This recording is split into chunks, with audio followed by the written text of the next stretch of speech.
नमस्कार दर्शक बंधु मधुबाबू पेंशन भोगी आसला एवं बड़ खुशी खबर तेबे एही मानक मिलवाक जाऊँगी 3000 टंका भत्ता राशि। तेज दर्शक बंधु आसतु संपूर्ण वीडियो जाना ता पूर्व जो मैंने आम चैनल को सब्सक्राइब करना ही सब्सक्राइब कर रखु। दर्शक बंधु मधुबाबू पेंशन हिताधिकारी को राज्य सरकार खुशी खबर देते एणिकी राज्य में वृद्ध विधवा मानक मिलवाक जाऊँगी 3000 टंका भत्ता राशि। तेज फ्रेंड्स वीडियो को शेष पर्यंत देखूँ।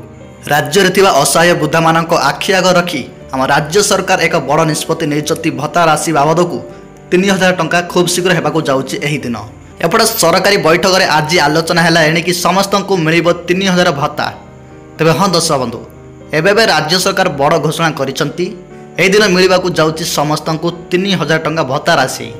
तेज यही सिद्धांत आलोचना होते बीजेपी सरकार इस्ताहार को आसवा पूर्व जो प्रतिश्रुति देता ताबे पूर्ण होगा जाऊँगी।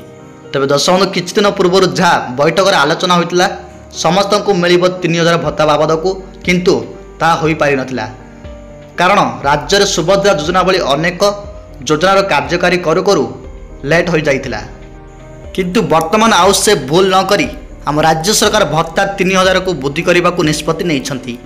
तेज सूचना मिलूँ वृद्ध विधवा कष्ट को राज्य सरकार आखि आग रखी यह भत्ता राशि आसंता 17 मिलवाक जाऊँगी निष्पत्ति निया जाइछि।